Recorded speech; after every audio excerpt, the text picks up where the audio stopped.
I continue on, follow me on my social media platforms, Into the Square Circle Podcast, on Facebook, X, Instagram, right here on YouTube. Hit the follow, hit the like. Also on TikTok.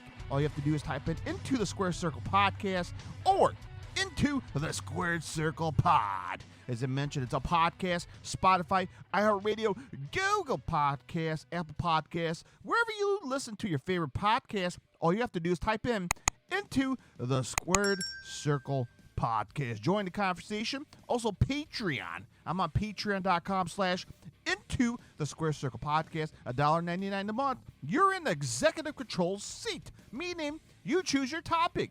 You choose what you want to talk about in the bonus content. Your name will be featured in the end credits right here on the podcast and on YouTube. $1.99. Join me. Patreon.com/Into the Squared Circle Podcast. All right. So let's get to business. Talk about Raw After WrestleMania. And it was pretty good. Not too shabby. So the first hour was commercial free, according to Triple H. So I thought it was pretty good. Triple H kick off the show, hyping up the crowd, thanking the crowd for a successful WrestleMania weekend. There's 200,000 people within the 5 days of WrestleMania weekend, so that's impressive. Shattering numbers, ticket sales, merch money. I mean, WWE is on fire, okay? So pretty cool. Triple H came out and reminded the fans it's a new era. If anybody's going to lead the new era, it's your new WWE Undisputed World Champion, Cody Rhodes. And out comes Cody Rhodes. A special moment, of course, to kick off Raw, because you got to start off that way.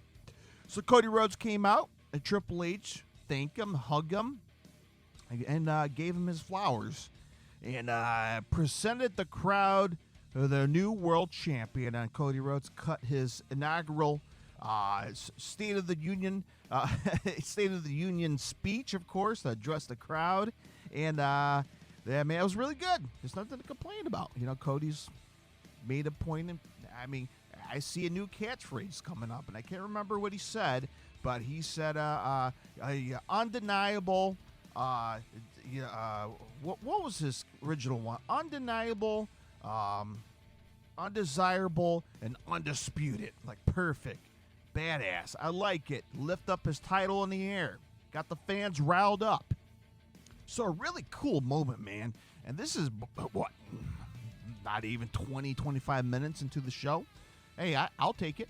So, next thing you know, if you smell, out comes The Rock, the final boss. Fans are like, oh, shit, here he comes. What he wants now. He got his big victory in night number 1. What does The Rock want? So The Rock came out and he milked the crap out of the crowd. And I tell you, the Philadelphia crowd, look, we know WrestleMania, you're going to get people from all around the world. So it's not just Philly. You're going to have people from different continents, different states.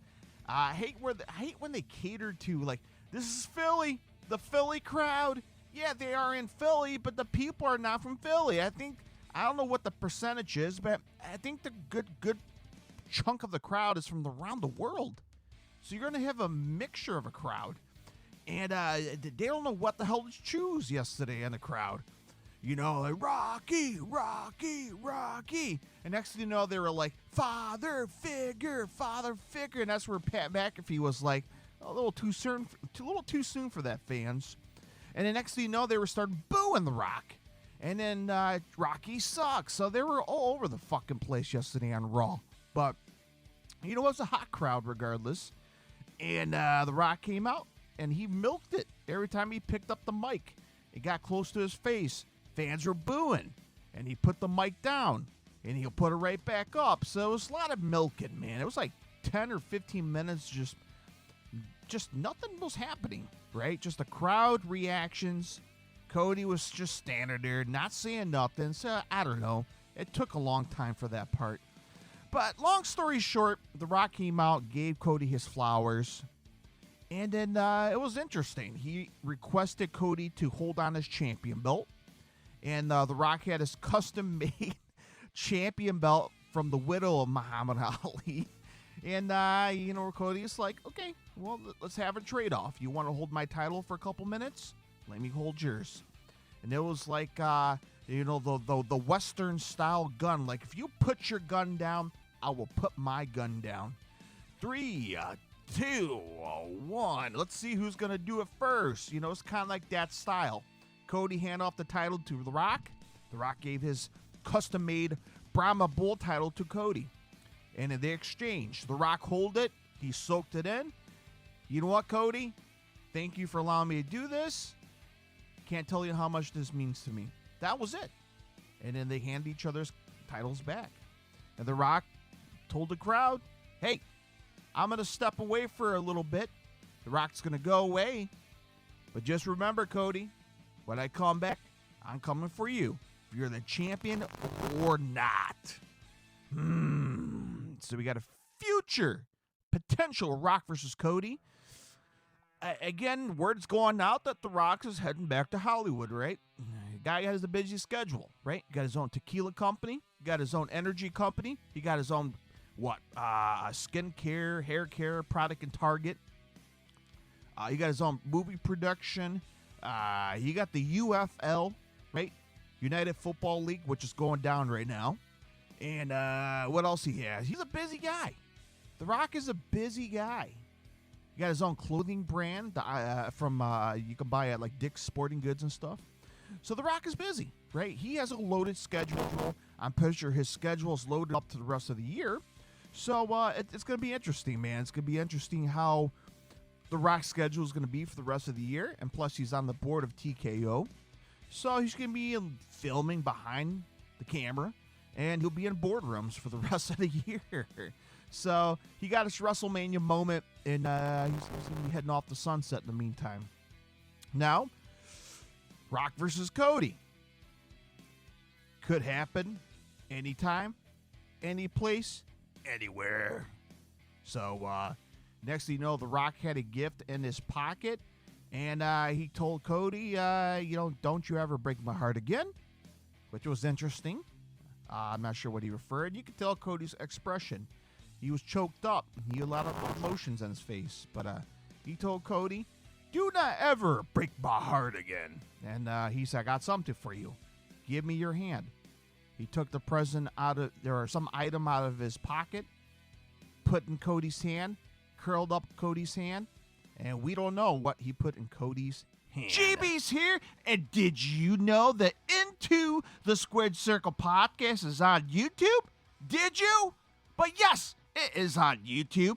All you have to do is type in youtube.com/Into the Squared Circle podcast. That's right, folks. If you're not subscribed, subscribe right now, damn it, so you never miss an episode each and every week, just like this podcast. That's right, folks. If you're on YouTube, you're typing how to change a light bulb or how to replace the batteries in your remote. And since you're there, all you have to do is search Into the Squared Circle podcast, hit the subscribe, hit the bell button, and you're a part of the family. Join the fastest growing community of pro wrestling independent podcasts on YouTube, Into the Squared Circle podcast. Subscribe today.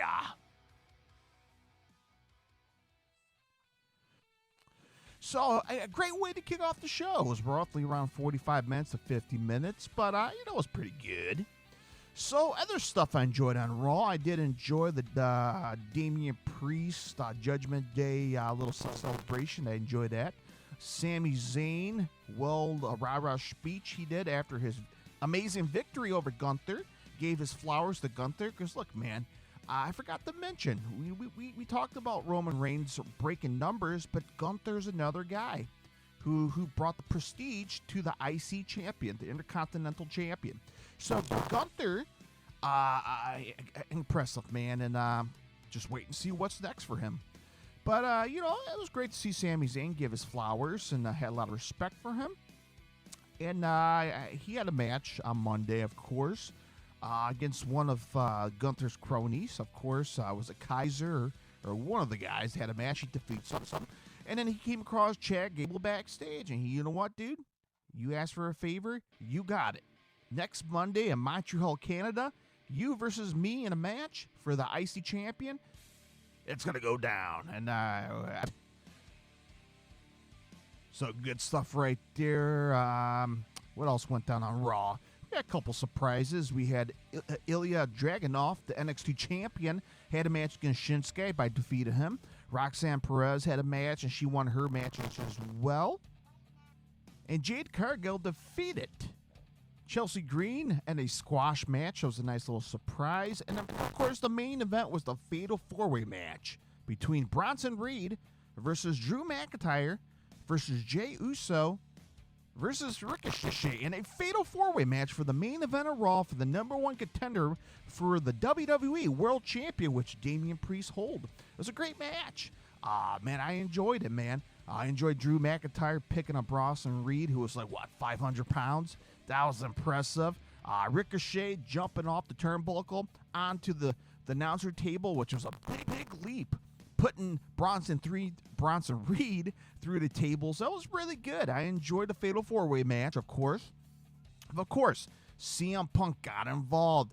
He screwed over Drew McIntyre at the very end of the show because Drew McIntyre was not happy. He was not happy about the results of WrestleMania, holding the world champion for a whopping 5 minutes, and CM Punk messing around with him at WrestleMania. Well, guess what? He came back and messed around Drew McIntyre at the very end of Monday Night Raw. He came down and he pulled the leg of Drew McIntyre because he was ready to do the Claymore kick. I can't remember who it was. It was probably Jey Uso. Yeah, Jey Uso. And CM Punk grabbed the leg of Drew McIntyre, and he turned around. He was like, dude, you just messed up my moment. My number one contendership.